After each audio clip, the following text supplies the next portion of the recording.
Assalamualaikum warahmatullahi wabarakatuh. Perkenalkan, nama saya Respi Rahmasya, NPM 18351031, kelas 5D angkatan 2018, prodi Teknik Informatika Universitas Islam Riau. Baiklah, di sini ada aplikasi, yaitu sistem aplikasi penginputan pada data mahasiswa, dosen, dan mata kuliah yang sederhana.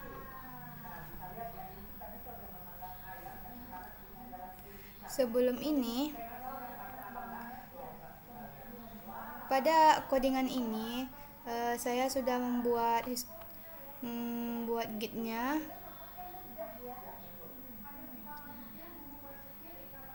Kita lihat historinya.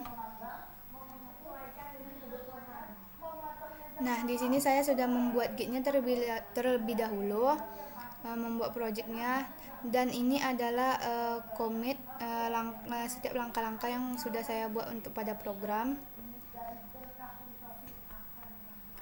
Pada form 1 itu, ini adalah form mahasiswanya.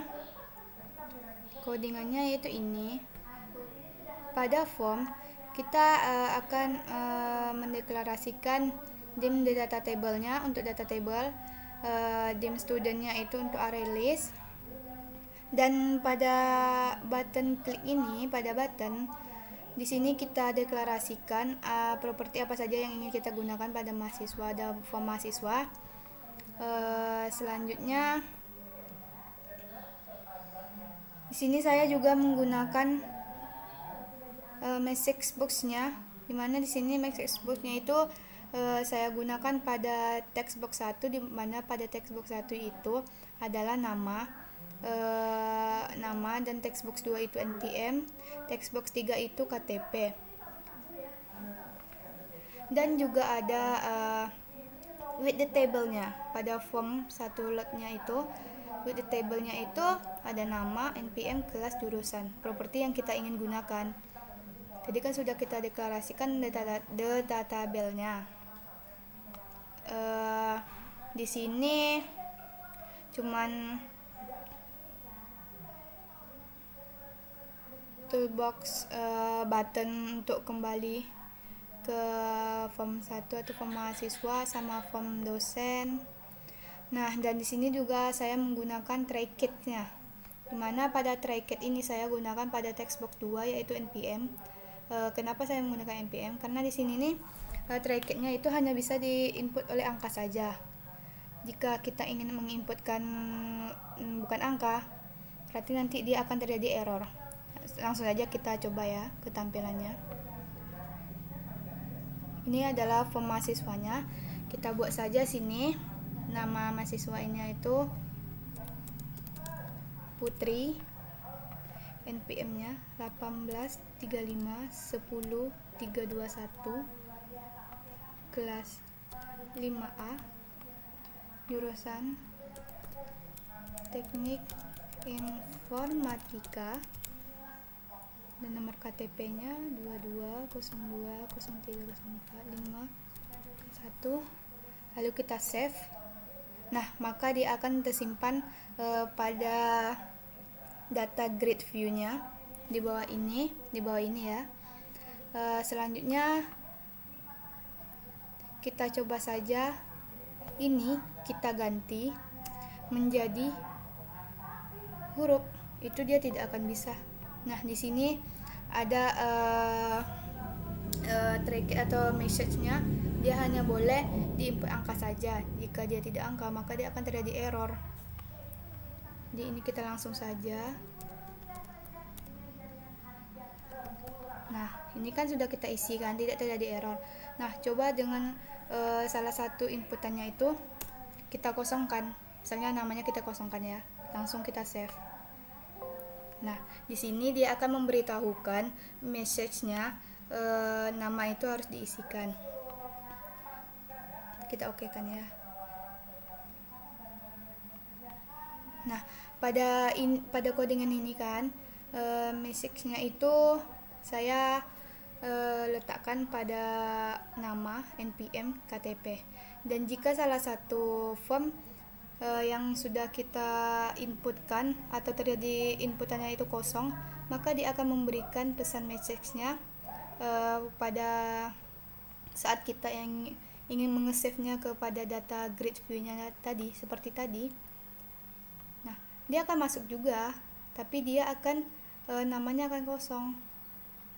Dan tadi kan juga ada pemberitahuannya.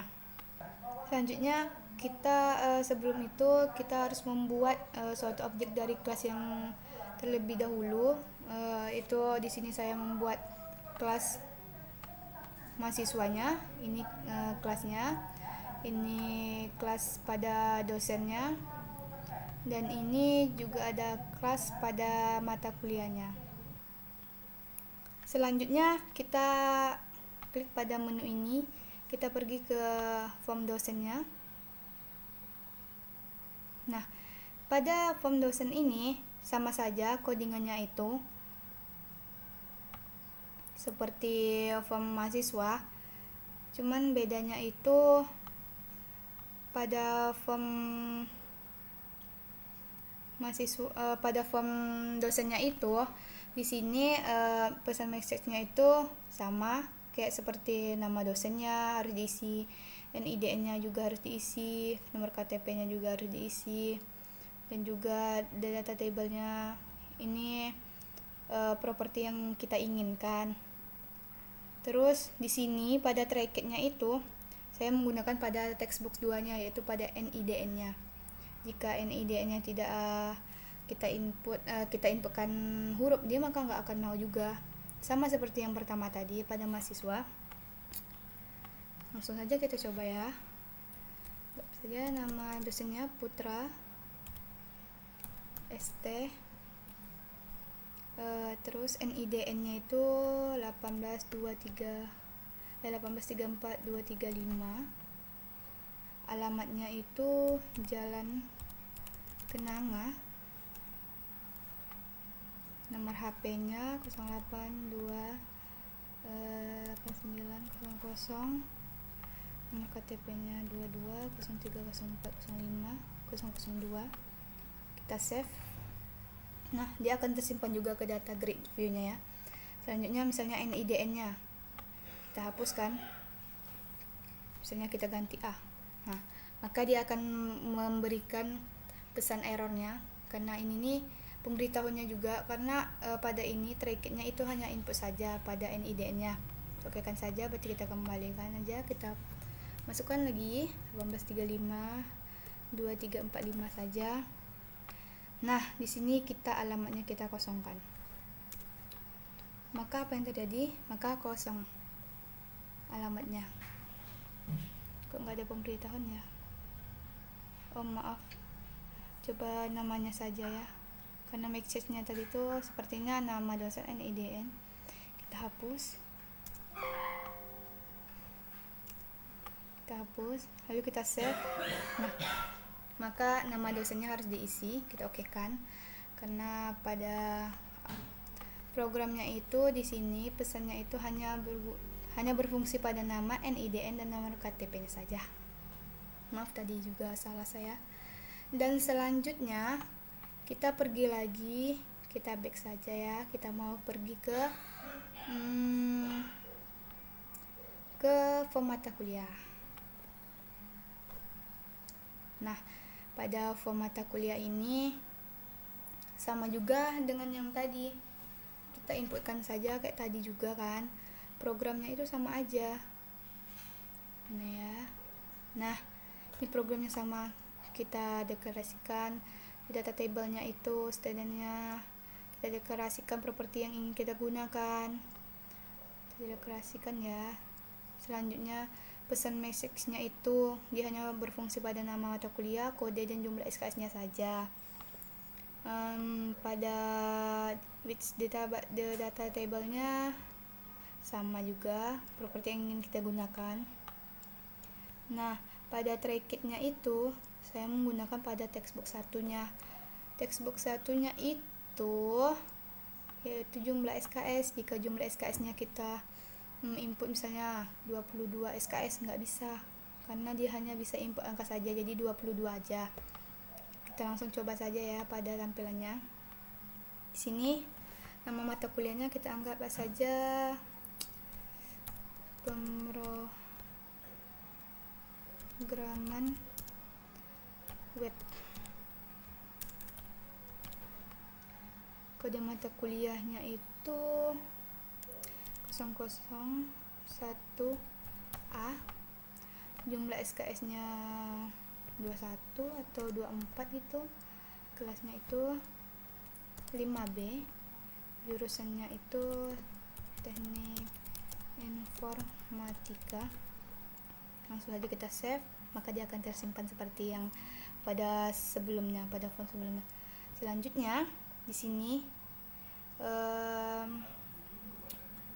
kita buat pada jumlah SKS-nya itu 24 SKS.